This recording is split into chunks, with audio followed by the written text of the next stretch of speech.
Hello everybody, and welcome to my very first game review. Today I'll be reviewing Startropics for the Nintendo Entertainment System. If you grew up like me in the 80s and early 90s, you'll remember some of the classics like Mario and Zelda, but many of you might not know the game Startropics. It's probably one of the most underrated games for the Nintendo Entertainment System, but it certainly has its nostalgic appeal, and it's certainly a classic as far as I'm concerned.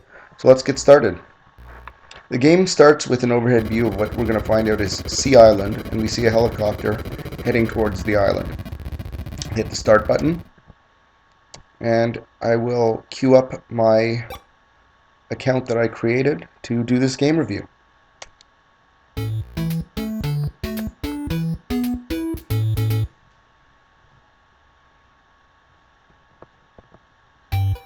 The game starts in an overhead view similar to Legend of Zelda Adventure of Link. Now, not much happens in terms of any combat or any you can't die on the overhead view here, but it helps you get around from place to place, and you'll spend a lot of time in the overhead view when you're not actually battling in the dungeons. So we'll go over here to our first town, and this is a game where you have to talk to all of the townspeople before you can move on to the next step. It's kind of tedious because if you've already played this game, you sort of know what you want to do, but you still have to talk to everybody. So, you know, we're on Sea Island in the town of Coral Cola. You even have to talk to the pig here. And then the pig shows you its rear end.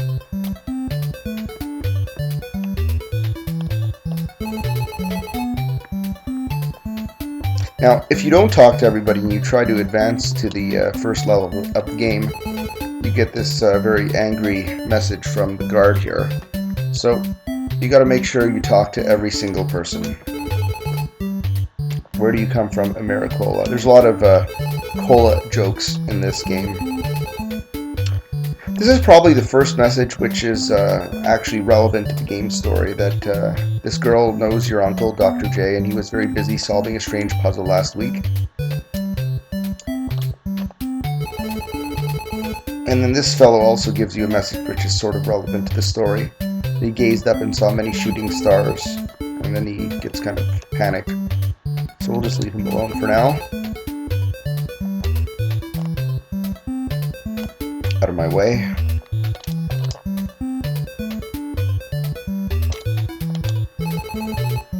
This is Miss Coral 1990. She asks if you think she's pretty. You don't have the option to answer her.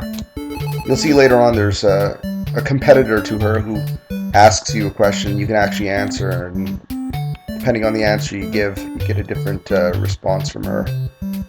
Alright, so we're almost done speaking to all of the city dwellers here. And so you go into the chief's hut. This is the chief right up there.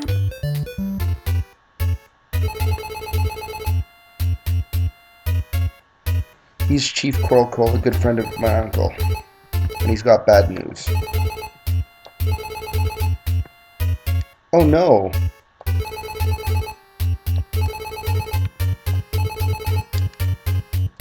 This is also one of those things in the game where if you answer no, he's gonna just keep nagging you until you say yes.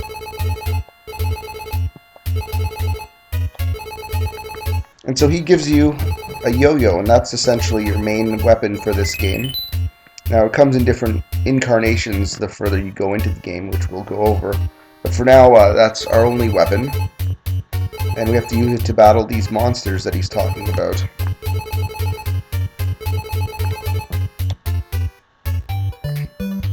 So now that we got the yo-yo, we head back to the tunnel where the angry guard was, and now that we've talked to everybody, he's going to let us through.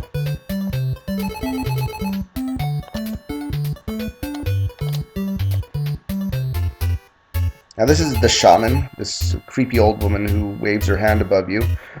You'll see her when you die, so if you don't die, you won't have to really see her all that much except for right now. And at the end of the game, of course.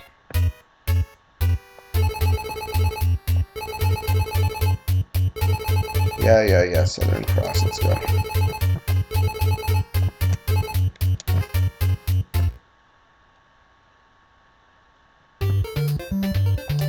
This game has a very square format. You'll notice that you're in a grid. You're either in one square or the other. You can't go in between. A jumps, B uses the yo-yo, and we'll go over some other special moves that you can do at a later time. So here's the first enemy. It's a jelly or a slug. Like most games in the Nintendo system, you know, like Zelda 2 Adventure of Link that had slimes, or Dragon Warrior that had those slimes as well. Those are the simplest, easiest enemy. Now you notice some of them left behind as stars, and you'll notice down at the bottom of the screen there's just 3 stars. Every time you get to 5 stars, you'll get a new heart if you're down any hearts, if you've been injured at all. So you gotta kill all the enemies in the room. Now, you'll notice that there's a heart there. I don't want to get the 5th heart because my energy right now is full. So I want to stay at 4 stars until I actually need to get another heart added on. Because like I said, every 5 stars, you get a new heart.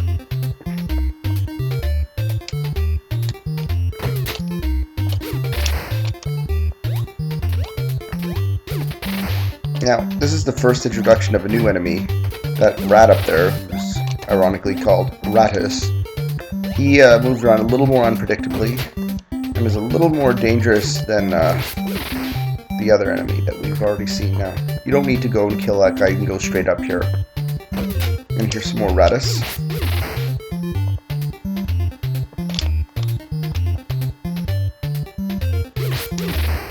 And these take 2 hits to kill. Oh, I didn't need that at all. Every so often an enemy will drop a heart. It's not very common, so we'll just keep moving forward this way.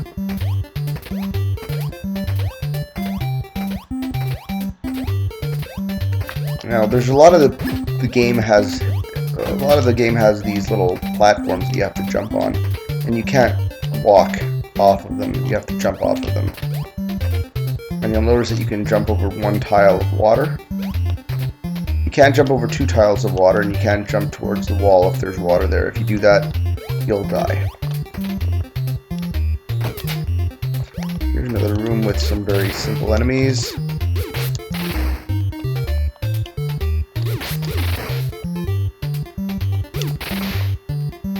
Come on, get over here.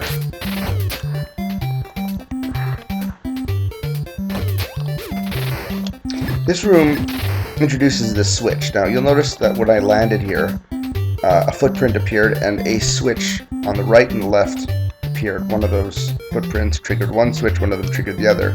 Now, jumping on the switch will trigger the opening of a door or some other thing, opening of a treasure chest. In this particular case, both of these are dead ends. So we're just going to actually find the other switch, which I haven't played this game in a while, so there it is.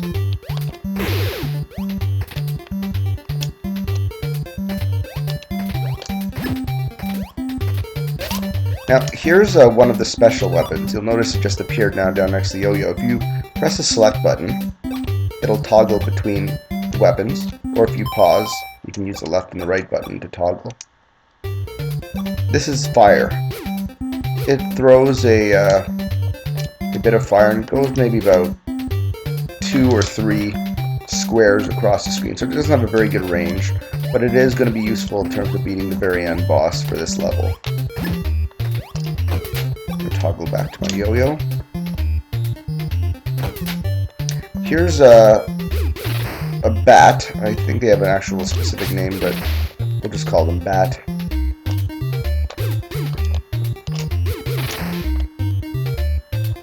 And more Ratus.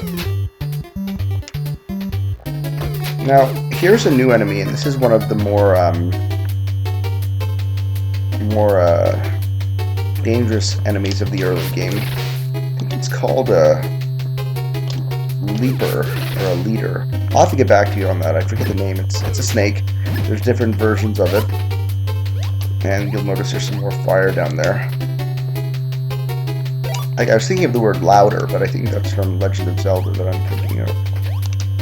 Now, you'll notice that there's this switch that just appeared. And if you listen carefully, you hear something explode, but you don't see it on the screen.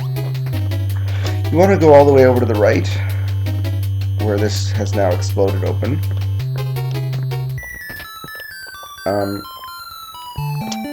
And here's a potion. Now, if you pause the game and press the down button, you'll see that you can access what's called magic items. And now you see we have one potion. Potions are used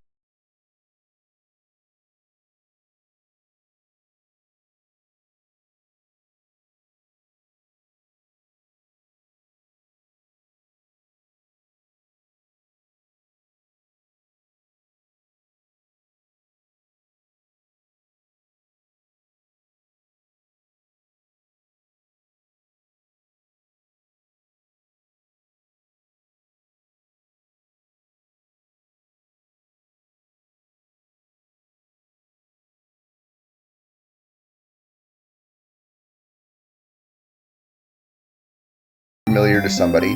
If you were to go up again through that door, there's actually a room that is completely filled with water, and you'll die instantly upon going through the door. So that's sort of a mistake that everyone makes once, getting kind of greedy, thinking there's a third potion up there. So I'm not going to do that. I'm going to go back this way. And the snake has respawned. So I'll kill him. And then I'll jump over this guy. And I'm going to just repeat the process of getting the, oh, we already got that fire.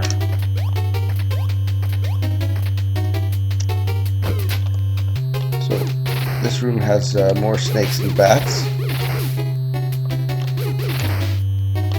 Now the snakes, you'll notice, of this color, they sit there until you cross their paths. And then they go across the screen, I think, one and a half times or something like that. And then stop again and will repeat if you cross their path again. So once you got that down pat, it should be easy. Here's the end boss. It's the sea snake. I shouldn't have jumped away there. I had plenty of chance to get some free shots in there. You'll notice he usually shoots fire out, which is why I jumped out of the way to begin with.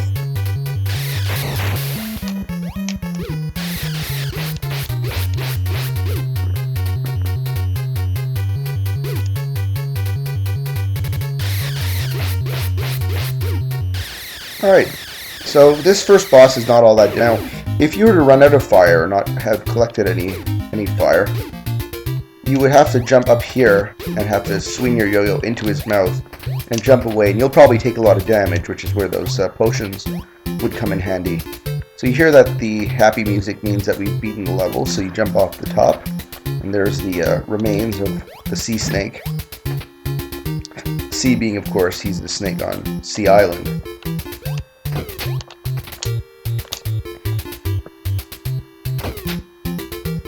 This bridge is usually found at the end of a level.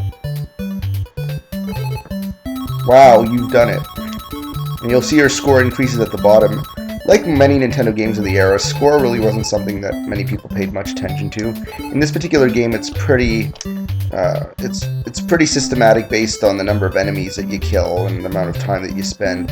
And so it's not something that really matters all that much unless you were trying to get on the Nintendo Power top gamers list or anything like that. So we're now at the top of the sea from the Sea Island, and you'll see that there's a guy standing there, and so we'll talk to him. This is Babu. He's Dr. J's assistant, so your uncle's assistant.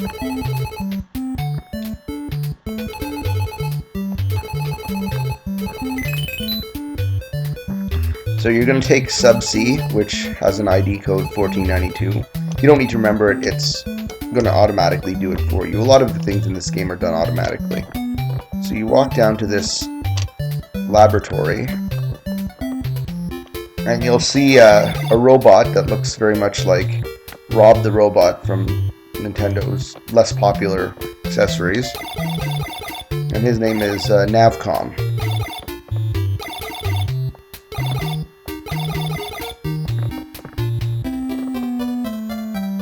And that's the end of the first chapter.